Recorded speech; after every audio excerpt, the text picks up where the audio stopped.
2025년도를 시작하면서 여러분들 모두가 다 매일 성경을 가지고 계실 텐데요. 어떤 분들은 참 거룩한 다짐들을 하시는 것 같아요. 어제부터 시작해서 이 매일 성경의 본문을 매일 필사해야 되겠다, 그런 분들도 계시는 것 같고, 또 여러 가지 새로운 각오들과 마음들이 여러분들에게 있는 것 같은데, 여러분 이 책을 잘 활용하셨으면 좋겠습니다. 매일 성경이 참 여러 가지로 우리에게 유익이 되어지는데, 오늘 여러분들이 매일 성경을 가지고 계시다면 오늘 25쪽이라고 쓰여진 그 페이지에 오늘 우리가 읽어야 될, 오늘 성경 말씀과는 별도로 우리가 읽어야 될 본문이 창세기 4장에서 6장까지입니다라고 우리에게 표시해 주고 있어요. 이 진도에 따라서 여러분들 쭉 읽어가면 1년에 1독 하실 수 있습니다. 올해는 우리가 정말로 다짐하고서 하나님의 말씀을 통독하는 그러한 여러분들 되었으면 좋겠는데, 진도를 우리에게 계속해서 가르쳐주고 있어요. 어제는 1장부터 3장까지 읽으셨으면 됐고, 오늘은 창세기 4장부터 6장까지 읽으시면 1년이면은 우리가 성경을 통독할 수 있습니다. 그러한 귀한 다짐도 여러분들에게 있었으면 참 좋겠고요. 또 왼쪽에 보면 기도가 있어요. 기도는 무엇이냐면 공동체라고 해서 오늘 이 본문을 통하여서 기도 제목을 뽑아냅니다. 그러면 그렇게도 기도할 수 있기를 원하고, 또 열방이라고 해서 세계 각 곳곳에서 일어나는 기도 제목들을 올려놓고 있어요. 그래서 여러분들의 이 기도의 지경이 더 하나님의 귀한 말씀을 근거하여서 기도하시고, 또 열방을 위하여서도 함께 기도하실 수 있는, 그래서 여러분 본문을 위하여서 기도하고, 그리고 열방을 위해서 기도하기 전에 나라를 위하여서도 기도하시고, 그리고 열방을 위해서 기도하시고, 이렇게 우리의 기도의 제목들의 지경이 넓혀졌으면 참 좋겠습니다. 오늘 세 가지 여러분들과 함께 이야기할 거예요. 첫 번째, 요단강 건널 준비를 하라, 10절에서 11절까지 있는 말씀입니다. 모세가 죽고 여호수아가 모세의 자리를 감당하게 되었을 때에 그는 무엇을 어떻게 할까? 이제 그 자리를 대신 감당해야 하니 고민하거나 혹은 누구를 만나서 자문을 구하거나 이렇게 하지 않고 분명 그는 하나님 앞에 간구하며 기도하는 자였을 것입니다. 모세의 뒤를 감당한다는 것이 결코 쉬운 일이 아니었고 얼마나 두렵고 또 떨리는 일이었을까요? 하지만 하나님께서 계속 그에게 주셨던 말씀, 내 마음을 강하고 담대하게 해라, 이 말씀을 부여잡고 그는 하나님 앞에 계속해서 기도했을 것입니다. 하나님을 의지하고 하나님께 기도하는 그의 의뢰가, 하나님을 향한 그 의뢰가 지도자의 역할을 감당할 수 있는 힘이 되었으면 분명한 겁니다. 하나님의 말씀에 힘입어 이제 그는 담대하게 말하기 시작합니다. 10절은 제가 11절은 여러분들이 읽어볼게요. 이에 여호수아가 그 백성의 관리들에게 명령하여 이르되, 진중에 두루다니며 그 백성에게 명령하여 이르기를, 양식을 준비하라. 사흘 안에 너희가 이 요단을 건너 너희의 하나님 여호와께서 너희에게 주사 차지하게 하시는 땅을 차지하기 위하여 들어갈 것임이니라 하라. 성도 여러분, 우리 여호수아의 입장에서도 한번 생각해보고 이스라엘 백성들의 입장에서도 생각해 보십시다. 이제까지 여호수아는요 무엇만 하면 됐냐면, 모세의 수종드는 자로서 모세 옆에 있어서 모세가 명령하기만 하면 그것을 순종하기만 하면 됐어요. 그것으로서의 그의 사명을 잘 감당하는 것이었습니다. 그런데요, 이제는 새로운 시대가 되어지고 새로운 환경이 그에게 펼쳐지면서 예전처럼 살아갈 수 없어요.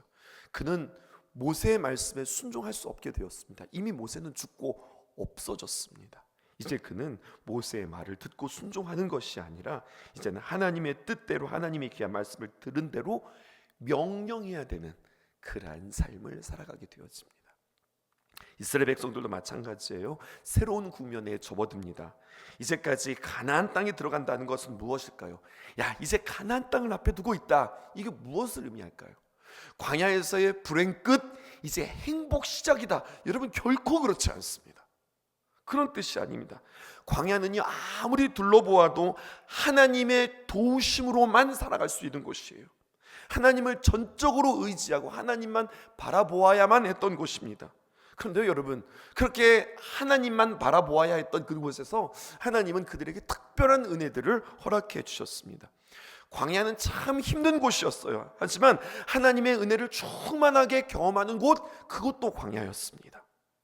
광야에서 하나님께서 매일 신실하게 내려주시는 만나를 먹을 수 있었습니다.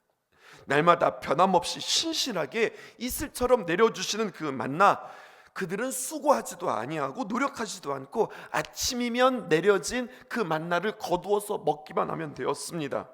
식량 걱정 안 해도 되었다고요. 구름 기둥이 또 불 기둥이 이동하는 대로 그것 바라보고 따라가면 됐고 같이 걸어가면 되었다고요. 그들의 신발은 떨어지지 않았습니다. 그들이 목이 마를 때 하나님께서 반석을 쳐서 언제나 물을 공급하심으로 말미암아 목마른 적이 없었습니다. 뿐만 아니라 하나님께서 그들에게 하나님 고기 먹고 싶어요 라고 하면은 하나님께서 메추라기도 보내주셔서 고기도 먹게 하셨던 하나님의 전적인 공급이 있었던 곳입니다. 그런데 이제 그들에게 모든 것들이 끝나기 시작합니다. 모든 것들이 멈추기 시작합니다. 새로운 환경에 들어가서 새롭게 살아가는 방식들을 그들은 배우기 시작합니다. 여호수아 5장 12절에 보면 만나가 그치는 이야기가 성경에 기록되어 있어요. 또 그 땅에 소산먹을 먹은 다음 날에 만나가 그쳤으니 이스라엘 사람들이 다시는 만나를 얻지 못하였고 그 해에 땅에 소출을 먹었더라. 이렇게 기록되어져 있습니다. 그러니까 가나안 땅에 들어가서는요 더 이상 그들에게 만나가 내리지 않았어요. 들어가서 그냥 행복하게 살면 되겠다, 이게 가나안 땅이 아니에요. 그들이 땅을 정복해야 하고 차지해야 하고 그리고 수고하고 그리고 그들은 노력해서 어떤 식량들을 얻어야만 했으며 끊임없이 그 땅에 있는 거민들을 내쫓아야 했고 새로운 수고, 새로운 결단, 새로운 노력들이 그들에게 요구되었습니다. 광야에서 그들은 사실은 훈련했던 거예요. 무엇을 훈련한 겁니까? 가나안에서 살아가기를 위한 훈련이 그들에게 있었던 거예요. 광야에서는 하나님과의 동행 훈련, 하나님이 누구신지 알아가고 하나님을 의지하고 하나님을 누리는 자리였다고 한다면 이제 그들은 정복하고 또 정착하면서 더 고도의 더 난이도가 높은 그렇게 하나님을 의지하는 법, 그것에서 또 새로운 방식으로 하나님과 동행하는 법들을 그들은 배우는 거예요. 많은 사람들이 광야가 고생이라고 평가했는데요, 아니요, 광야는 은혜의 시간들이었고 그리고 가나안 정복을 위한 준비의 시간이었습니다. 하나님의 일하심을 맛보는 시간들이었고 이제는 새 날의 새 시대가 열리면서 여호수아는 새로운 방식 또 새로운 삶으로 살아가야 했고 이스라엘 백성들도 마찬가지입니다. 우리에게 정확하게 적용할 수 있어요. 하나님께서 우리에게 하나님의 은혜로 새날을 주셨습니다. 우리가 만나는 지경들은 어제 그 날과 똑같은 것이 아니라 새로운 지경입니다. 사역을 거듭하면 거듭할수록 우리의 신앙을 거듭하면 거듭할수록 그냥 똑같이 작년과 똑같이 그렇게 살아가는 것이 아니라 나는 무엇을 어떻게 또 새롭게 이 일들을 감당하게 할 것인가, 나에게 주신 사명을 감당하기 위해서 그동안 배웠던 훈련했던 내용들을 토대로 어떻게 다른 방식으로 이제는 문제를 풀어가야 할까, 새 시대 새 땅에서 살아가는 새로운 방식은 무엇이라고 주님께서 말씀하시는가. 그래, 새날이 되었으니까 새롭게 살아가 봐야지, 나 나름대로의 새로운 방식을 내가 선택하는 것이 아니라 오늘 성경은 이제 너희는 이렇게 살아가라, 새로운 방식을 우리에게 제시해 주고 계세요. 그 말씀에 귀 기울이시고 그렇게 살아갈 수 있었으면 좋겠습니다. 어떻게요? 두 번째 보십시다. 앞장서서 도우라는 겁니다. 12절부터 15절 아주 중요한 말씀인데요, 우리 함께 교독해 볼게요. 여호수아가 또 르벤 지파와 갓 지파와 므낫세 반 지파에게 말하여 이르되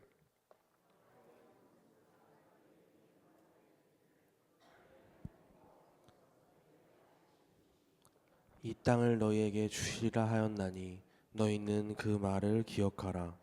너희의 처자와 가축은 모세가 너희에게 준 요단 이쪽 땅에 머무르려니와 너희 모든 용사들은 무장하고 너희의 형제보다 앞서 건너가서 그들을 돕되 여호와께서 너희를 안식하게 하신 것 같이 너희의 형제도 안식하며 그들도 너희의 하나님 여호와께서 주시는 그 땅을 차지하기까지 하라.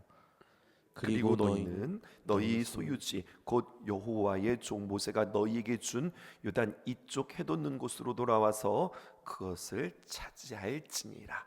우리가 하반절까지 읽었습니다. 여러분 오늘 요 말씀 잘 보세요. 오늘 본문에 보면 요단 동편에 터를 잡았던 지파가 있어요. 그게 뭐 어디냐면 루벤 지파, 그리고 갓 지파, 그리고 므낫세 지파가 엄청 컸거든요. 그 므낫세의 반 지파에게 뭐라고 이야기하냐? 이전에 모세와 했던 언약을 상기하면서 가나안 정복에 동참하여 형제 지파들을 도울 것을 요구합니다. 지도 하나 띄워드릴게요. 하나 보실게요. 이게 지금 나중에 여호수아가 이 가나안 땅을 정복하고 지파들이 각 땅을 분배받은 것인데, 여러분 구분되실까요? 이 땅에 보면은 긴네렛 호수, 이게 이제 나사렛 그 갈릴리 호수인데요. 거기서부터 해서 쭉 줄이 그어져 있어서 사해까지 내려오는데 저게 바로 요단강입니다. 그래서 성경은 뭐라고 이야기하면 요단강 동쪽을 요단 동편, 그리고 요단강 서쪽을 요단 서편 이렇게 이야기하거든요. 이스라엘 백성들이 요단 동쪽에서 요단강을 건너서 요단 서편으로 넘어가는 거예요. 근데 여러분 모세가 살아있을 때 어떤 일이 있었냐면 요단강을 건너가기 전에 세 지파 므낫세, 그리고 갓, 그리고 루벤, 갓, 그리고 므낫세가 지금 둘로 나뉘어져 있죠. 그래서 성경은 뭐라고 이야기하면 므낫세의 반이다라고 해서 므낫세 반지파라고 그래요. 이들이요 요단강을 건너가지 않고 요단강 동편의 자리를 잡아요. 이유는 이렇습니다. 우리가 가지고 있는 가축들이 많습니다. 요단강 동편, 서편보다 조금 척박하지만 그래도 땅이 넓은 이 요단 동편에 우리가 정착했으면 좋겠습니다. 요단강 안 건너가겠다는 거예요. 가나안 땅 안 들어가고 우리 그냥 여기가 좋으니까 여기서 살겠습니다. 우리 뭐 상황이 이렇습니다. 여러 가지를 가지고 모세에게 요청합니다. 모세는요 처음에는 반대했지만 정 너희들이 그렇게 되어지기를 원한다면 약속하라고 그랬어요. 그래 좋아, 약속하자. 그 이야기가 민수기 32장 20절에서 23절입니다. 이 이야기 우리 알고 가셔야 되겠어요. 띄워주시죠. 모세가 그들에게 이르되 너희가 만일 이 일을 행하여 무장하고 여호와 앞에서 가서 싸우되, 21절입니다. 너희가 다 무장하고 여호와 앞에서 요단을 건너가서 여호와께서 그의 원수를 자기 앞에서 쫓아내시고 그 땅이 여호와 앞에 복종하게 하시기까지 싸우면 여호와 앞에서나 이스라엘 앞에서나 무죄하여 돌아오겠고 이 땅은 여호와 앞에서 너희의 소유가 되리라마는, 23절. 너희가 만일 그같이 아니하면 여호와께 범죄함이니 너희 죄가 반드시 너희를 찾아낼 줄을 알라. 너희들이 그렇게 원해? 요단강 동편에서 살기를 원해? 좋아, 살아. 하지만 가족들, 아내들, 가축들 다 놓지만 너희 장정들은 다 무장해라. 그리고 같이 요단강 건넌다. 그리고 이 가나안 땅을 다 정복하기까지 함께 싸우고 다 정리된 뒤에 돌아가도 좋아. 그러면 너희들은 무죄하다. 하지만 그렇지 않고 뭐 우리는 여기가 좋네, 너희들은 뭐 알아서 가고 가려면 가고 우리는 여기서 남겠습니다. 이건 허락하지 않는다. 이것을 모세와 함께 약속했던 거예요. 그리고 그 세 지파는 모세와 함께 약속했어요. 그리고 시간이 지난 겁니다. 모세는 죽었고 여호수아가 새 지도자가 되었습니다. 그러면 말입니다, 이기적인 생각이 들어서 우리는 모세랑 약속했지 여호수아 당신하고 약속한 거 아닙니다. 이렇게 이야기하고 우리는 이미 정착했고 두렵고 귀찮고 어렵고 힘든데 우리는 안 갈랍니다. 이렇게 되어지면 가나안의 정복은 정말 힘들어지는 거예요. 앞에서도 이야기했죠. 새로운 시작, 새로운 국면, 새로운 리더가 바뀌면은요 그 틈을 이용해서 안 된다, 못한다, 힘들다, 어렵겠다 말하면서 뒤로 빠질 수 있다고요. 근데 참 감사하게도요 이 세 지파는 이러한 여호수아의 요청 앞에 전적인 순종을 다짐합니다. 그러니까 여호수아가 그냥 하는 이야기가 아니라 모세와 했던 약속을 기억하라. 너희들 이미 정착했고 같이 들어오자. 다른 사람들이 자리 잡기 전까지 너희들이 앞장서서 싸워라. 이렇게 이야기하는 거예요. 그런데 참 감사하게도요, 이 세 지파는 이러한 여호수아의 요청에 전적인 순종을 다짐합니다. 여러분, 이게 새롭게 살아가는 방식이라는 거예요. 우리는 얼마나 변하기 쉬운 그러한 우리들의 모습일까요? 우리의 몸은 쉽게 변하지 않는 것 같아요. 그래도 한 해 한 해 지나가면서 어른들 말씀하시죠. 작년과 올해가 다르고 또 올해와 내년이 다르다고. 우리의 몸은 점점 노쇠하는데, 그런데요, 우리의 마음은요 점점 노쇠하지 않아요. 우리의 마음은 얼마나 쉽게 이렇게 저렇게 바뀌는지 몰라요. 얼마나 나의 유익과 얼마나 나의 이익에 따라서 얼마나 이렇게 저렇게 왔다 갔다 하는지 몰라요.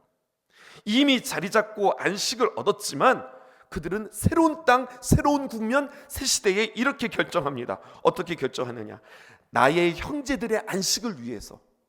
우리는 이미 정착했지만 그들이 정착하지 못했으니 그들의 정착을 위해서 우리가 열심을 내고 용기를 내고 우리가 헌신하겠습니다. 같이 가겠습니다. 이 마음이 그들의 마음 가운데 있는 거예요. 이미 그들은 먼저 약속에 신실했고요, 그리고 그들은 책임에 신실했고, 힘들고 어려울 때 내가 힘이 있으니, 내가 안식했으니, 내가 자리 잡았으니 내가 적극적으로 더 나아가서 도와주리라. 지금 이렇게 이야기하고 있습니다. 이전에 모세에게 순종했던 것처럼 우리도 여호수아에게 다시 순종하겠습니다라고 이야기하면서 자신들의 편안함을 유보하는 거예요. 보세요. 광야에서의 훈련들이 이제 새로운 가나안 땅에서 문제를 푸는 방식, 문제풀이의 실전이 되었어요. 여러분, 우리는 이 땅에서 누리는 삶이 아니라 섬기는 삶을 살아가도록 주님께서 우리를 부르셨다고 하는 사실을 기억하셨으면 좋겠습니다. 내가 고생하고 내가 힘들고 내가 수고한다 하지만 내가 섬김을 통하여서 어떤 일들에 도움이 되어지고자 한다면 순종하는 모습이 있어야 되겠어요.